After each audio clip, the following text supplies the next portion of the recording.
Good evening, everyone. Ile mese I'm so happy to have this time to share the word with all of you. nishimiye kugira akanya ko gusangira ijambo namwe. Let us pray as we begin our evening fellowship.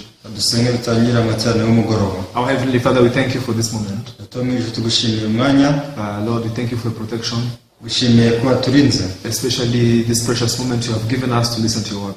Imwareko akakanya waduha ikigisho kumva ijambo ryawe. Lord, you can listen to the word with our physical ears, but if our spiritual ears are not open, we cannot receive anything.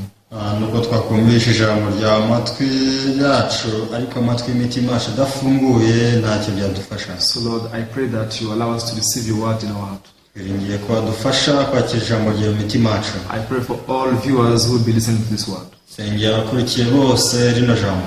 Allow them to value your word more than their thoughts. Bemerera agaciro ijambo ryawe kuruta ibitekerezo byabo. Lord, we thank you. Nami turagushimira. We pray all these things in the name of Jesus. Kandi dusenze byose twizeye mu izina rya Yesu. Amen. Amen. So this time we're going to read from the book of John chapter 3.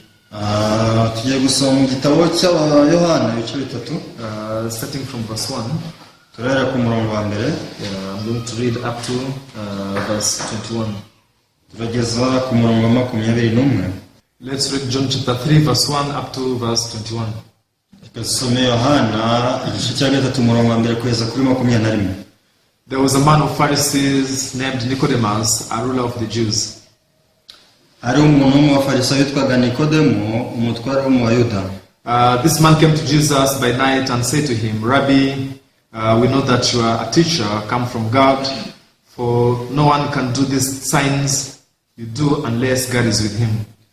Wesanze Yesu nijoro aramubwira ati mwigisha tuzi yuko uri umwigisha uvuye ku Mana kuko ari ntawe ubasha gukora ibimenyetso ujya ukora keretse Imana iri kumwe nawe. Jesus answered and said to him, most assuredly I say to you, unless one is born again, you cannot see the kingdom of God. Yesu aramusubiza ati ni ukuri ndakubwira ko umuntu utabyawe bwa kabiri atabasha kubona ubwami bw'Imana. Nicodemus said to him, how can a man be born when he is old? Can he enter a second time into his mother's womb and be born? Nikodemo aramubaza ati mbese umuntu yabasha ate kubyarwa akuze yakongera agasubira mu nda ya nyina akabyarwa? Jesus answered, most assuredly I say to you, unless one is born of water and the Spirit, he cannot enter the kingdom of God. Yesu aramusubiza ati ni ukuri ndakubwira yuko umuntu atabyawe n'amazi n'umwuka atabasha kwinjira mu bwami bw'Imana. That which is born of flesh is flesh, and that is which is born of spirit is spirit. Ikibyarwa n'umubiri nacyo ni umubiri, n'ikibyarwa n'umwuka nacyo ni umwuka. Not marvel that I say to you, you must be born again. Bitangazwa nuko mubwiye yuko bibakwiriye kubyarwa ubwa kabiri. The wind blows where it wishes, and you hear the sound of it, but cannot tell where it comes from and where it goes. So is everyone who is born of the Spirit. Umuyaga uhuha aho ushaka ukumva guhuha kwawo ariko ntumenya aho uva cyangwa aho ujya, niko wabyawe n'umwuka wese amera. Nicodemus answered and said to him, how can these things be? Nikodemo aramusubiza ati ibyo byashoboka bite? Jesus answered and said to him, are you the teacher of Israel and do not know these things? Nikodemo aramusubiza ati ibyo byashoboka bite? Yesu aramusubiza ati ukaba uri umwigisha w'Abisirayeli ntumenye ibyo? Most assuredly I say to you, we speak what we know and testify what we have seen, and you do not receive our witness. Ni ukuri ndakubwira yuko tuvuga ibyo tuzi kandi tuhamya ibyo twabonye, nyamara ntimwemera ibyo duhamya. If I have told you earthly things and you do not believe, how will you believe if I tell you heavenly things? Ubwo nabwiye iby'isi ntimwemere, nimbabwira iby'ijuru muzemera mute? No one has ascended to heaven, but he who come down from heaven, that is the Son of Man who is in heaven. Abazamutse ngo bajye mu ijuru keretse umwana w'umuntu wavuye mu ijuru akamanuka akaza hasi. And as Moses lifted up the serpent in the wilderness, even so must the Son of Man be lifted up. Kandi nk'uko Mose yamanitse inzoka mu butayu, niko umwana w'umuntu akwiye kumanikwa. That whoever believes in him should not perish but have eternal life. Kugira ngo mwizera wese abone guhabwa ubugingo buhoraho. For God so loved the world that he gave his only begotten Son, that whoever believes in him should not perish but have everlasting life. Imana yakunze abari mwese cyane byatumye itanga umwana w'ikinege kugira ngo umwizera wese atarimbuka ahubwo ahabwe ubugingo buhoraho. For God did not send his Son into the world to condemn the world, but that the world through him might be saved. Imana itatumye umwana wayo mu isi gucira abari mu isi aho iteka, ahubwo yabikoreye kugira ngo abari mu isi bakizwe nawe. He who believes in him is not condemned, but he who does not believe is condemned already, because he has not believed in the name of the only begotten Son of God. Umwizera ntacirwaho iteka, utamwizera amaze kuricirwaho kuko atizeye izina ry'umwana w'Imana w'ikinege. And this is the condemnation, that the light has come into the world, and men love darkness rather than light, because their deeds were evil. Uko gucirwaho iteka nuko umucyo waje mu isi, abantu bagakunda umwijima kurutisha umucyo, babitewe nuko ibyo bakora ari bibi.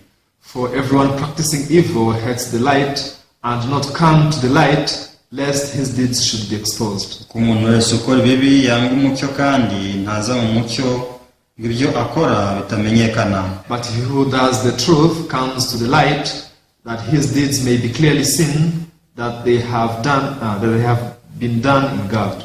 Ariko ukora iby'ukuri nuza mu mucyo, ibyo akora bigaragare ko byakorewe mu Mana. Yes, thank you. I have read up to verse 21. Murakoze tugejeje ku murongo wa 21. Now we see a conversation between Jesus and Nicodemus. Ubwo twumva ikiganiro hagati ya Yesu na Nikodemo. Now in the New Testament we see how Jesus did so many works. Mu Isezerano Rishya tubona uburyo Yesu yakoze imirimo myinshi. Now sometimes Jesus could preach the gospel to a great multitude of people. Yesu yajyaga abwiriza rimwe na rimwe itsinda ry'abantu benshi. Other times Jesus could enter in one family and just preach one house. Cyangwa se Yesu akajya mu muryango umwe runaka akabwirizayo.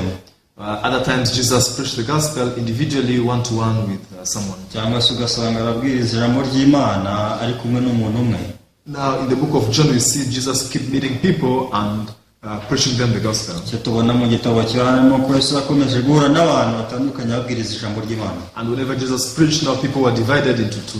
Rero mu bantu Yesu yagiye abwiriza harimo abantu b'uburyo bubiri. There are those who acknowledge that he is truly the Son of God and received his word. Hari abagiye batahura neza ko ari umugaragu w'Imana w'ukuri bakakira ijambo rye. There are others also who gave value to their thoughts and despised the gospel of Jesus. Hari abandi bagiye baha agaciro ibitekerezo byabo bagasuzugura ijambo rya Yesu. So the Bible says that faith comes by hearing the word. Bibiliya itubwira ko kwizera kuzanwa no kumva ijambo ry'Imana. And with the heart one believes to righteousness. Kandi umutima n'umuntu yizeza akabarwaho gukiranuka. Now God has made it so that our heart can receive faith.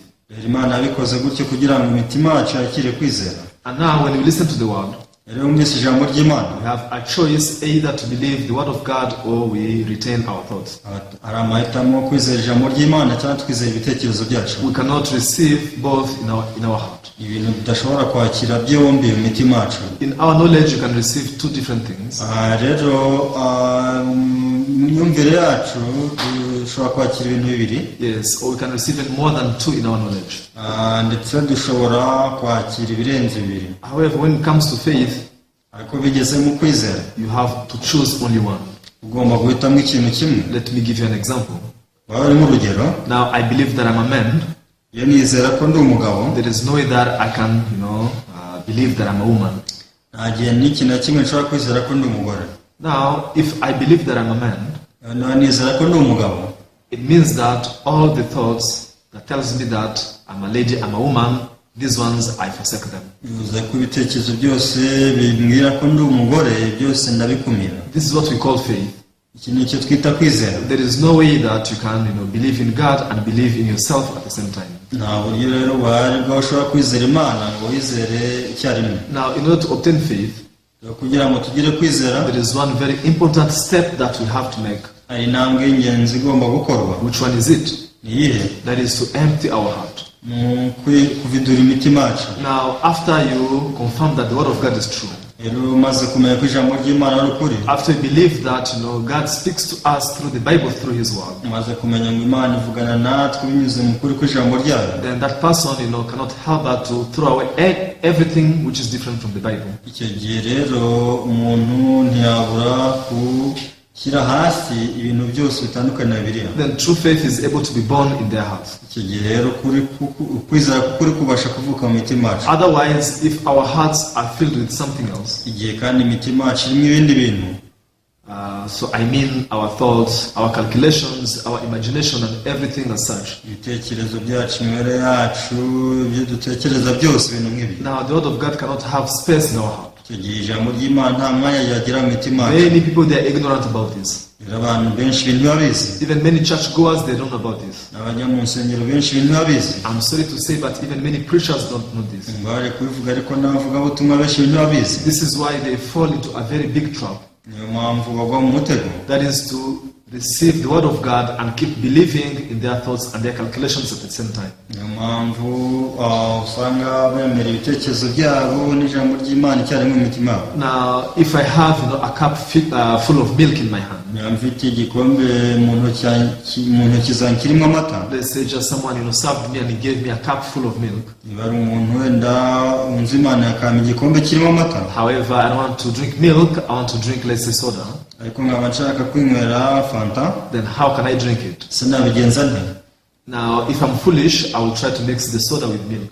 Umupfapfa byose nagerageza kubivanga. However, anyone who has like a good understanding, they throw away, they can pour out the milk and now clean the cup to contain soda.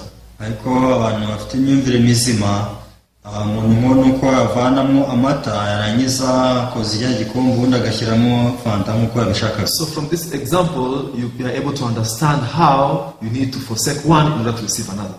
Dushingiye kuri urugero rero tubasha kumva uko twareka bimwe twakira ibindi. This is how even our hearts are made. Nako imitima yacu iremye. Our hearts are made to receive one between, the word of God or something else which is different from the word of God. Imitima yacu iremye ku buryo ishobora kwakira ijambo ry'Imana cyangwa se ikakira ikindi kitari ijambo ry'Imana. So this is the true blessing. Rero uyu ni umugisha. Now, how can someone forsake their ways? How can someone throw away their thoughts? Ese ni gute umuntu yazibukira inzira ze cyangwa ibitekerezo bye? People want to throw away their thoughts, but they don't know how they can make it. Abantu bashaka gushyira hasi ibitekerezo byabo ariko ntibazi uko wabigenza. How can you forsake your thoughts? Ibitekerezo byawe bizibukira gute? First of all, we need to know that we are very friend to our thoughts. Ugomba kumenya ko inshuti y'ibitekerezo byawe. We like our methods. Ukunda ibitekerezo. We like our character. Ukunda imiterere yawe. We like, our habits. Ndetse dukunda nuko tuteye. So now akamenyero kacu. We are the people who are self-centered and we love ourselves so much. Usanga turi abantu bikunda cyane. To such kind of a person, how can they throw away their thoughts, the things that they like? Abantu nk'abandi gute bashyira hasi ibitekerezo byabo ibyo bakunda? That is not possible. Ikidashoboka. There is no human being who is able to deny themselves on their own. Nta muntu rwose ushobora kwiyanga kubwe. Unless we receive the grace of God. Usibye twakira ubuntu bw'Imana. The Bible says in the book of Romans, the goodness of God leads us to repentance. Biravuga ngo ubushake bw'Imana, ineza y'Imana itwereza kwihana. How can you throw away the thoughts that you like? Ese ni gute washyira hasi ibitekerezo byawe ukunda? How can you forsake the education that you learned, ever since you are young? Ese ni gute washyira hasi uburezi bwawe wamenye kuva wavuka? People, they cannot do this. Ibi ngibi abantu ntibabikora. Even I myself, I failed to forsake my thoughts. Nanjye byarananiye gushyira hasi ibitekerezo byanjye. When I heard the gospel for the first time, ngo numvaga ubutumwa bwiza ku nshuro ya mbere. I opposed it so much. Bwose narabwanze. Although it was the clear gospel from the Bible, nubwo bwari busobanutse buva muri Bibiliya. However, I was surprised to see that my thoughts were a great enemy of the gospel. Ariko naje kumenya ko ibitekerezo byanjye ari umwanzi muri ubutumwa bwiza. However, I received one grace of God. Niko nakiriye imigisha y'Imana. That is to realize how I can throw away my thoughts, how I can empty my heart. Niko namenye ko najugunya ibitekerezo byanjye nkabidura umutima wanjye. Now, after the 1994 genocide against Tutsi in Rwanda, nyuma nyuma jenoside yakorewe Abatutsi mu Rwanda. Now there are so many landmines, there are so many grenades and other weapons that were scattered, here and there. Ari bisasu byari bikiri mu butaka, ari za grenade, za mine ndetse n'ibindi. Because that was just right after the war.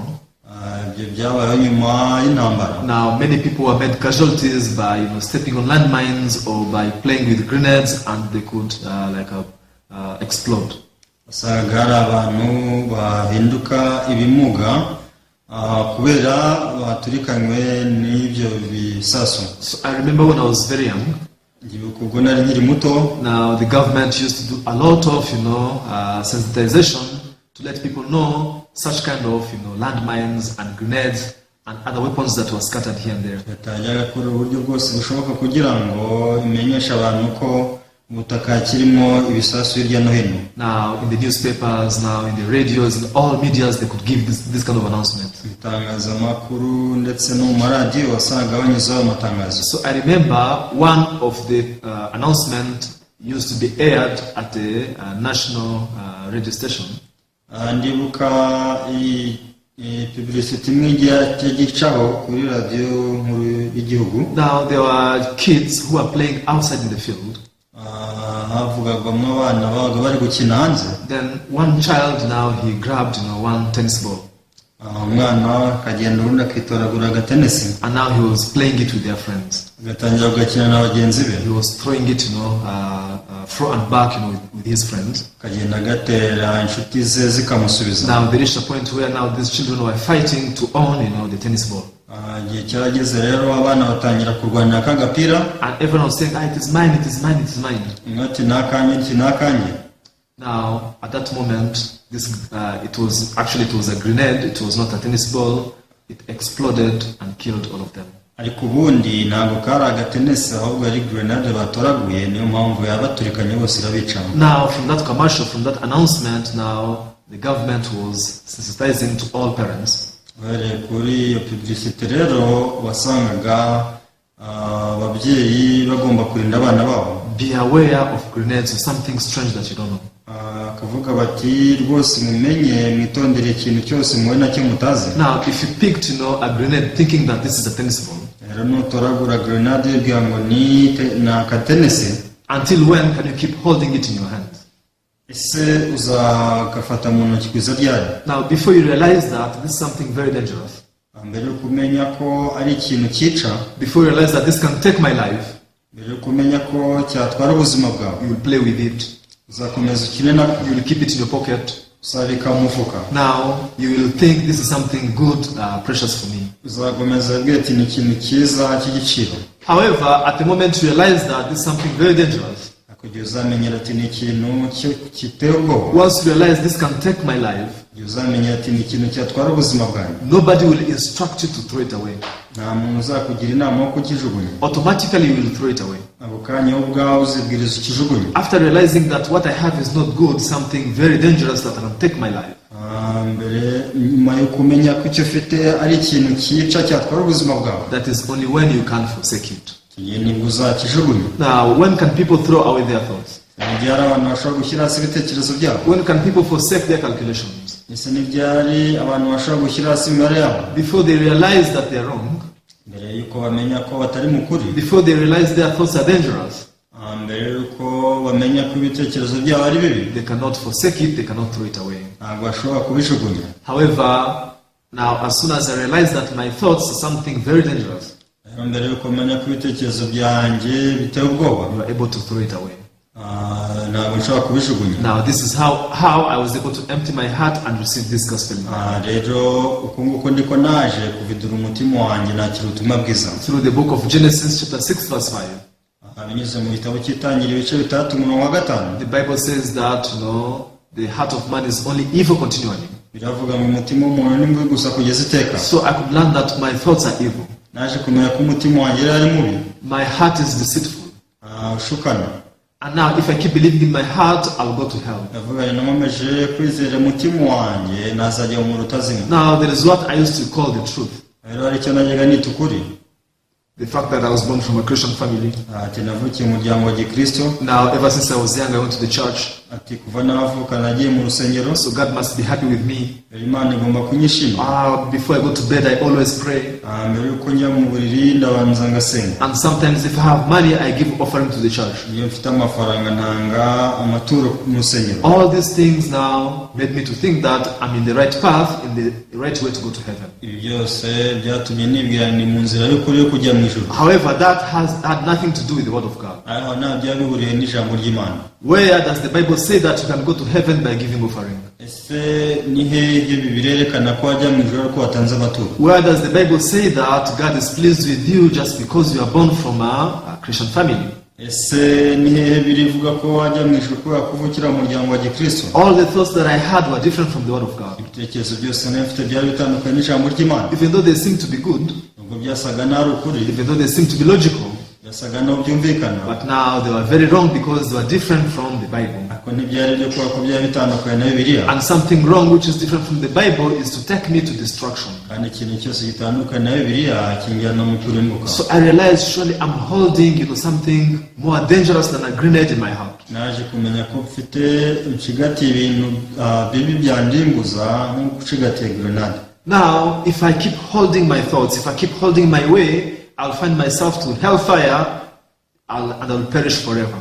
rero nkomeje nkagundira ibitekerezo byanjye, nkagundira inzira zanjye, ndazisanga mu rutazima. The Bible says that the heart of man is deceitful above all things. biravuga ngo umutima w'umuntu ushukana kurusha ibintu byose. Then how come I believe in my thoughts? ase ni gute nizera ibitekerezo byanjye? Why do I believe in my calculations? iki nizera imibare yanjye, I need to forsake them nkeneye kubifasha hasi by the grace of God, ubuntu bw'Imana, not by my realization. si kubwo kubyimenyesha bwanjye. However, by the grace of God, I was led to realize the danger of keep holding my thoughts. ahubwo kubw'ubuntu bw'Imana naje kumenya akaga karimo gukomeza kugundira ibitekerezo byanjye. Now I realize I need the word of God. I don't need my thoughts in my heart. rero namenye ko nkeneye ijambo ry'Imana, ntakeneye ibitekerezo byanjye mu mutima wanjye. Just like the person who wants to drink soda empties, the cup filled with milk. uko wa muntu ushaka kunywa fanta abanza agavidura igikombe kirimo amata. Now I emptied my heart from my thoughts. icyo gihe ibitekerezo byanjye nabividuye mu mutima wanjye. I poured all of my standard from my heart. ishingiro ryanjye ryose narivanye mu mutima wanjye. Then I began to believe the word of God. ntangira kwizera ijambo ry'Imana. So now the word of God was entering and penetrating in my heart without any obstacle. rero ijambo ry'Imana ryatangiye kwinjira mu mutima wanjye nta mbogamizi. In the book of John chapter 8 verse 44, mu gitabo cya Yohana igice cya 8:44, the Bible says that you're of your father the devil. biravuga ngo mukomoka kuri so Satani. I hated this word so much nangaga iri jambo cyane because I just wanted to call myself the son of God. kuko nashaka kwitwa umwana w'Imana. But if the Bible says that my father is the devil, ako ni birivuze ngo nkomoka kuri Satani, so I was able to receive this word straight in my heart. nabasha kwakira ijambo ry'Imana neza mu mutima wanjye. The heart is deceitful above all things. ati burya umutima w'umuntu urushukana kurusha ibintu byose. This word could penetrate in my heart, deep in my heart. ijambo ryabasha kwinjira mu mutima wanjye neza. Now, from then on, I could no longer trust my ways and my thoughts as I believe in God. kubera ubwo sinongeye kwizera ibitekerezo byanjye n'inzira zanjye nizera Imana. From then on, I began to receive the word of God and now set it, as a center of my faith. ahubwo natangiye kwizera ijambo ry'Imana bimusingi wo kwizera mu mutima wanjye. Now, there's a big mistake which people do. rero hari ikosa rikomeye abantu bajya bakora. When they listen to the word of God, iyo bumvise ijambo ry'Imana they try to analyze it. bagerageza kuriyungurura, And now they try also to fit it with their understanding and their thoughts. bakagerageza kurigeranya n'imyumvire yabo. This is something very abominable to God. iki ni ikintu kibi cyane ku Mana. Why am I saying like this? si kuki mbivuga. You cannot understand the mind of God. You cannot understand the mind, the understanding of God. ntabwo ushobora kumva imyumvire y'Imana. Now, God's wisdom is far beyond, our own understanding. ubwenge bw'Imana buri hanyuma y'imyumvire yacu. You cannot understand at all.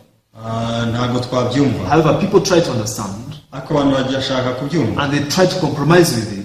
bakagerageza guhamanya nabyo, They try to fit it, their understanding and their calculations. bakagerageza kumva niba bihwanye n'imyumvire yabo n'imibare yabo. Because of that, they go astray. kubera iyo mpamvu rero barayoba. If the word of God is not to understand, ijambo ry'Imana si iryo kumvwa, the word of God is to believe. ahubwo ni iryo kwizerwa. God spoke to Moses, Imana yabwiye Mose iti stretch up your hand and let the Red Sea be divided into two. yaravuze ati rambura ukuboko kwawe inyanja igabanyemo kabiri. How can our understanding, really receive this fact that the sea is divided into two? ariko se ni gute mu myumvire yacu inyanja igabanyemo gatatu kabiri? At the age of 100, God spoke to Abraham, I'll give you a son.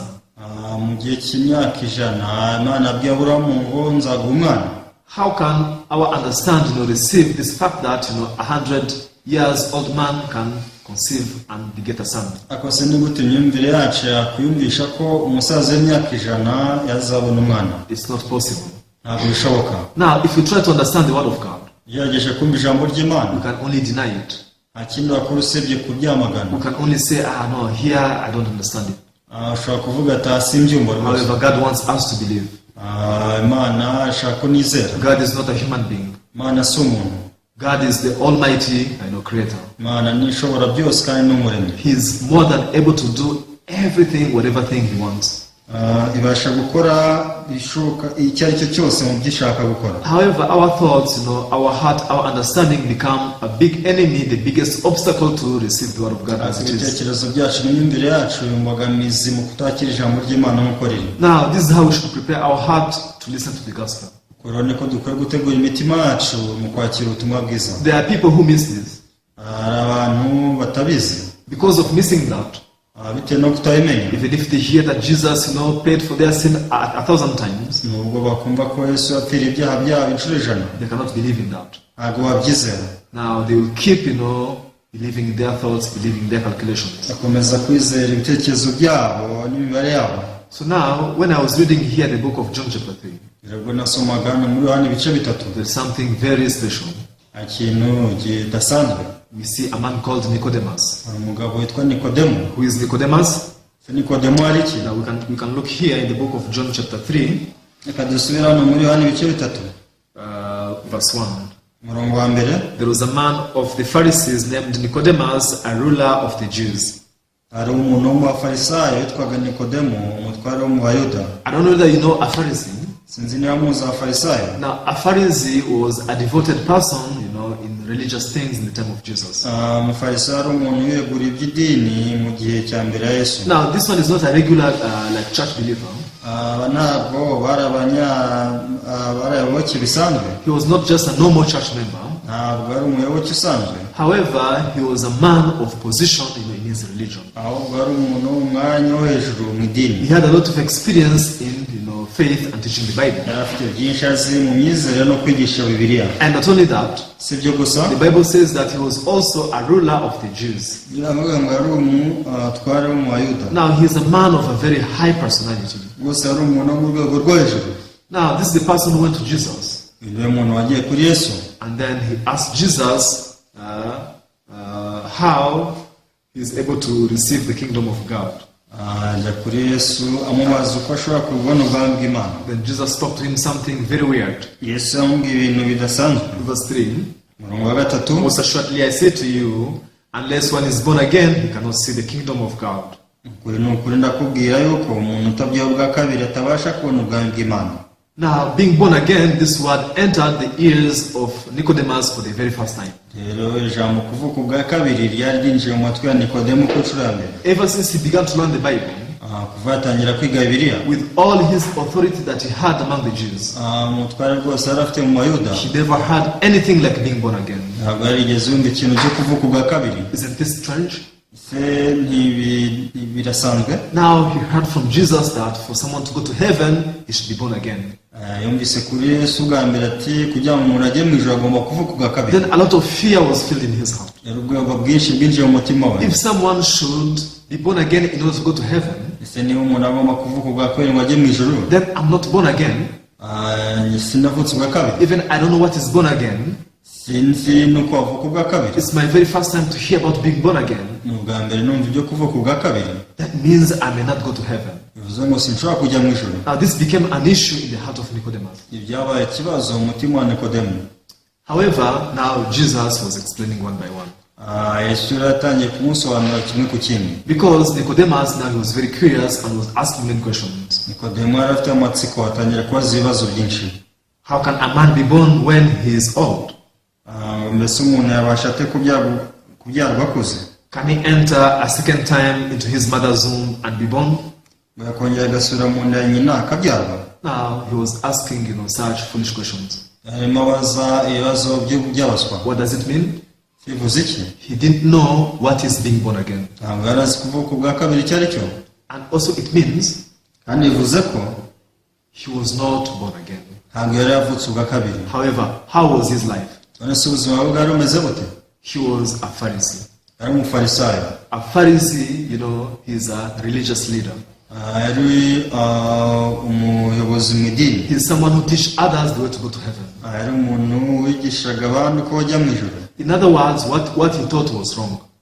Rero ko yigishijwe n'ibyari byo. And now by hearing the word of Jesus, amaze kumva ijambo rya Yesu, the word of Jesus didn't fit his understanding. ijambo rya Yesu ntabwo ryamunyuze, ryahuje n'imyumvire. And now he was trying to analyze and to try to see how he can fit the word of Jesus in his understanding. Ntabwo yatangiye kumva uburyo ki ashobora guhamanya ibitekerezo bye n'ijambo rya Yesu. Are you telling me to go back to my mother's womb again? None se uri kumva ngo nsubire mu nda ya mama nanone nongere mvuke? So that I may be born again? Kugira ngo nongere mvuke bwa kabiri. He was totally lost. Rwose yari yacangikiwe, yari yatakaye. Now Jesus spoke to him a very important word. Yesu yamusubije ikintu cy'ingenzi. Now we can read here verse 5. Umurongo wa 5. Most assuredly I say to you, unless one is born of water and spirit, he cannot enter the kingdom of God. Yesu aramusubiza ati nukuri ndakubwira ko umuntu atabyaho bwa kabiri, atabyaho n'amazi n'umwuka atabasha kuwinjira mu bwami bwo mw'Imana. Now verse 8. Umurongo wa 8. The wind blows where it wishes, and you hear the sound of it, but cannot tell where it comes from and where it goes. So is everyone who is born of the Spirit. Umuyaga uhuha aho ushaka, kumva guhuha kwawo, ariko ntumenya aho uva cyangwa aho ujya, niko wabyawe n'umwuka wese amera. Now here Jesus is explaining to Nicodemus how is the person who is born again. Hano Yesu ari gusobanura Nikodemu, umuntu wabyawe bwa kabiri uko ameze. Now according to Jesus, how is the person who is born again? Ese dushingiye kuri Yesu, umuntu wavutse bwa kabiri ameze ate? Now Jesus says, Yesu aramubwira ati, the wind blows where it wishes, and you hear the sound of it, but cannot tell where it comes from and where it goes. Umuyaga uhuha aho ushaka, ukumva guhuha kwawo, ariko ntumenya aho uva cyangwa aho ujya. So that is how is the person who is born again. Ati nuko n'uwabyawe bwa kabiri wese amera. Now when I read this word, ahubwo nasomaga iri jambo, now I understood that surely Nicodemus, he was not born again. naje kumenya nti rwose Nikodemu yari ataravuka bwa kabiri. According to the explanation of Jesus. Dushingiye ku bisobanuro bya Yesu. Because the person who is born again, kuko umuntu wavutse bwa kabiri, he's like when the wind is blowing, he can realize, but he doesn't know where it's coming from and where it's heading to. kubera ko umuntu wavutse bwa kabiri aba ameze nk'umva umuyaga uhuha, ariko ntamenye aho uva cyangwa aho werekeza. Although he doesn't know where it's coming and where it's going, nubwo atumva aho uva cyangwa aho werekeza, but he can tell that the wind is blowing. ariko ashobora kuvuga ati umuyaga urimo urahuha. He doesn't understand anything. nta kintu yumva. He doesn't know anything. nta kintu yumva. Even he may not know how to explain it. nta nubwo ashobora kumenya uko yabisobanura. However, he can just say that now the wind is blowing. ariko icyo ashobora kuvuga ni uko umuyaga uri guhuha. Even we cannot understand how we receive salvation. ntabwo ushobora kumva uko twakira agakiza. We cannot understand how we became, 100% sinners. ntabwo dushobora kumva uko twabaye abanyabyaha ijana ku We ijana. cannot understand how we became righteous. nta nubwo twakumva uko twabaye abanyabyaha bakiranutse. However, we tell that we have become righteous. ahubwo nyamara tuvuga ko twaba bakiranutse. So Jesus said that this is the person who is truly born again. rero uyu ni umuntu wavutse bwa kabiri by'ukuri. They don't know how it happened. bazi uko byagenze. They cannot even understand it. ntabwo babyumva. Even they don't know how it happened. nta nubwo bazi uko byagenze. However, they witness that they are righteous, their sins are washed away. ariko babasha guhamya ko ari abakiranutse, ibyaha byabo byogejwe. So this is what we call faith. iki nicyo twita kwizera. Now, Nicodemus, even though he doesn't understand, rero Nikodemu nuko atabyumvaga. what should he say? ese yashobora kuvuga iki?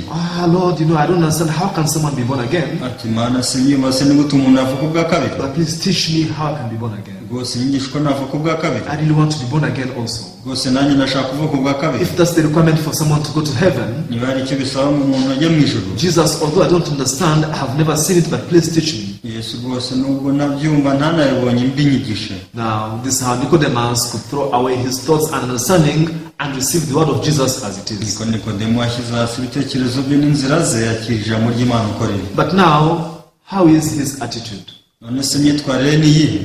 How can this be?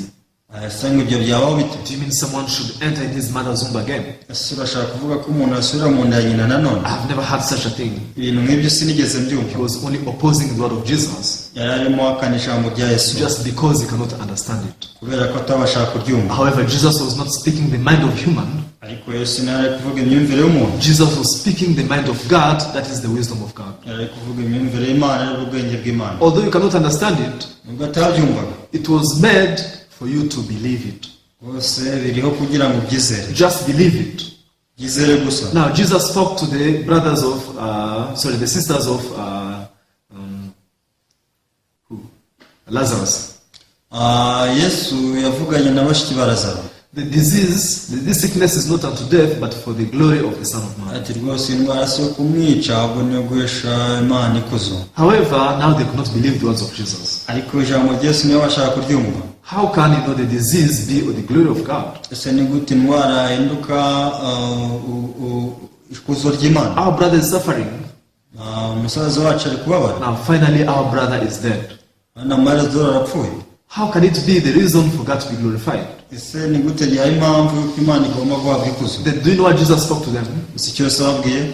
Did I not say to you that if you believe, you'll see the glory of God? Ese sinabwiye ko nimwizera murabona ubwiza bw'Imana? Why do you want to understand it? Ese kuki mushaka kubyumva? Why don't you accept my word? Ese kuki mutemera ijambo ryanjye? Blessed are those who accept without seeing. Hahirwa abizera batabonye. Now, blessed are those who accept the word of God as it is. Hahirwa abizera ijambo ry'Imana nk'uko riri. So, loving followers, Rero abakurikiye, even though you listen to the word of God, ugomba ijambo ry'Imana. it doesn't mean that you can just believe because you want. Bivuze ko waryizera kubera ko ubishaka. You know, in the Bible, there is a clear way of faith.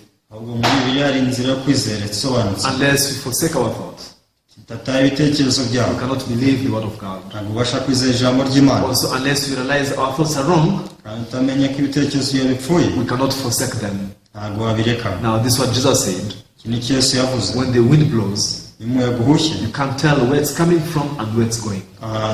ntushobora kumenya aho ugana cyangwa aho uva. So it is the person who is born again. Ko ni nako umuntu wavutse ubwa kabiri wese amera. How is the person who is born again? Si umuntu wavutse ubwa kabiri amera ate? He doesn't understand where it comes from and where it's going. Ntabwo azi ibintu biva n'iyo bijya. The Bible says that we are only sinners 100%. Biravuga ngo turi abanyabyaha ijana ku ijana. I don't understand how it came from. Ntabwo nzi aho byavuye. I don't know how, I became like this. Sinzi n'uburyo ki nabaye umuntu umeze nk'uwo. Even when I see with my eyes, I cannot see that with my eyes. Niyo mbirebesha amaso yanjye simbibona. However, I believe in it because the word says so.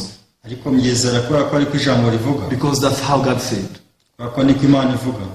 Also, on the other hand, the Bible says that we've become righteous by the redemption which is in Jesus Christ. Mu rundi ruhande kandi duhinduka abakiranutsi ko gucumurwa kubonerwa muri Yesu I Kristo. can't see this with my eyes. Ntabwo nabirebesha amaso yanjye. I don't know how I, as an evil, and filthy person, has become holy and righteous. Sinzi ukuntu umuntu wahindanye ukiranirwa ahindutse umukiranutsi. However, because the Bible says so, Ariko kubera ko ari uko birivuga, because that's what Jesus spoke to us, bitewe n'uko ari cyo Yesu atubwira, we believe in it, turaryizera and then we introduce ourselves as righteous, and sinless people. kandi tugamya ko imbere ya Yesu turi abakiranutsi, turi abantu badafite icyaha. Now, Jesus said, this is the person who is born again.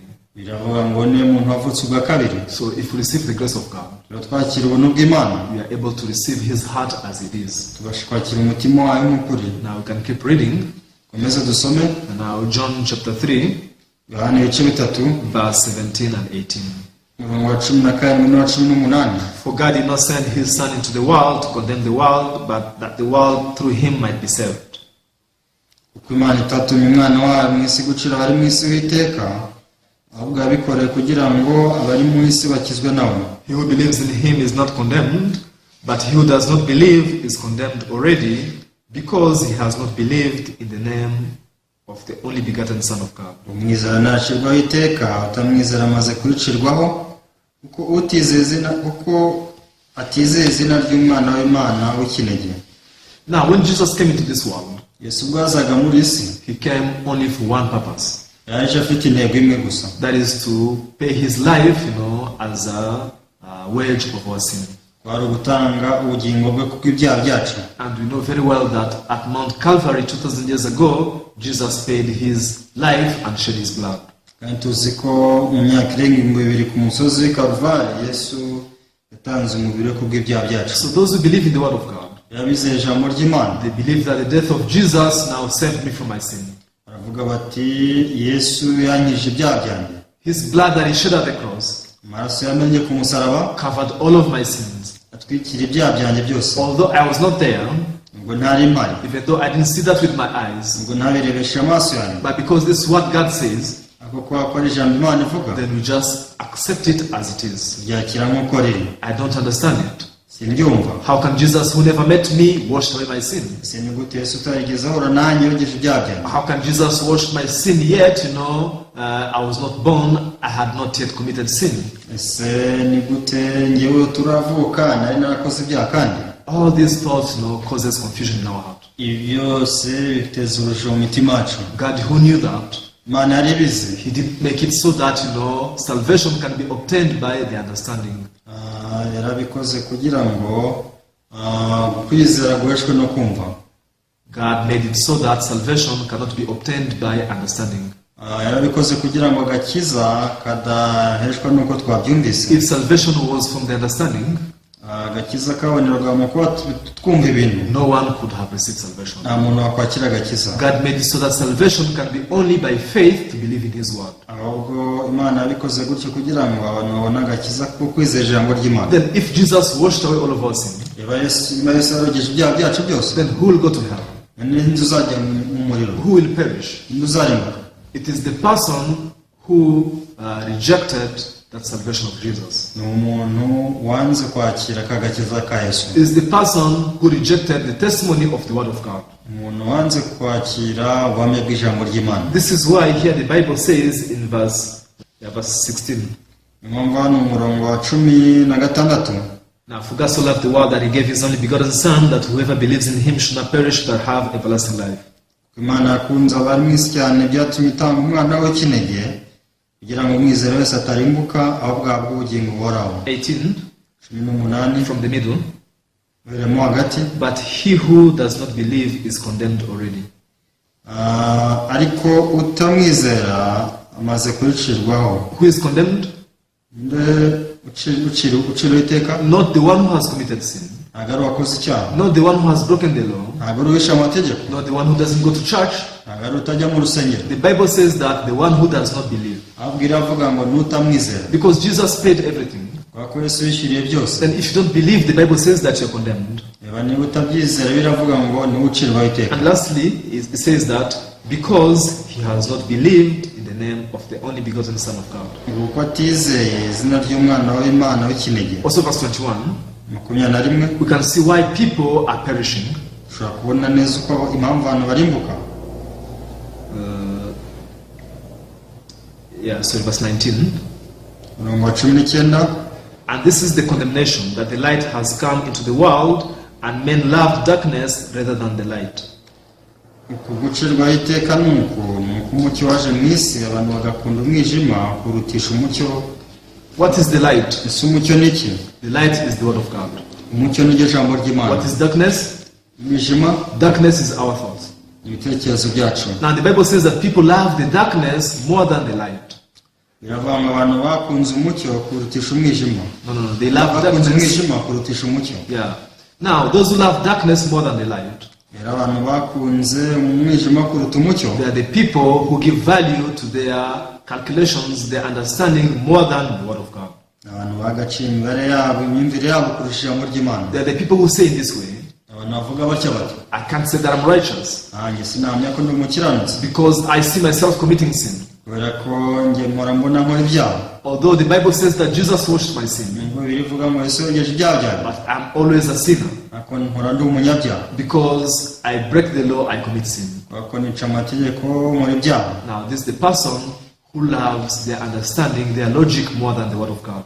Ni abantu bakunda imyumvire yabo uko ibintu babyumva kuruta ijambo ry'Imana. So the Bible uses an expression saying that they love the darkness more than the light. Bibiliya bivuze neza iti bakunze umwijima bawurutisha umucyo. I really hope that by listening to this word, Ngiye ko binyuze mu kumvira ijambo ry'Imana, God may guide us so that we may choose His word. Imana yatuyobora kwizera ijambo ryayo. Then we put down our thoughts, our calculations. Tugashyira hasi ibitekerezo byacu n'imibare tubara. You will be able to enjoy, the great works that God has fulfilled for you. Tuzabasha kubona imirimo itangaje Imana yadusohoreje. Yeah, thank you very much.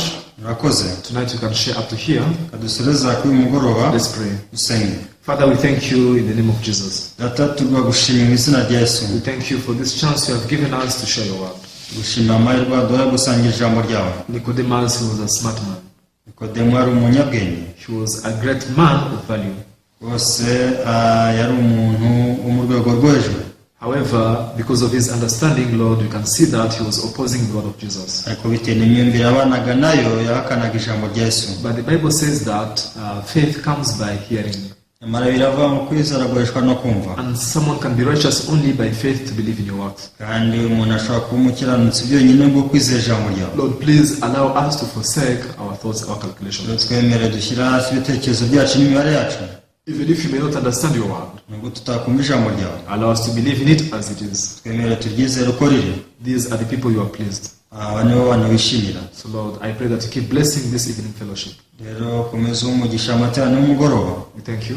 turagushimye. We pray all these things in the name of Jesus. sinzi byose twizeye mu izina rya yesu, Amen. amen. Yeah, thank you very much. murakoze. I hope to see you next time. tuzongera tuzasubira ubutaha.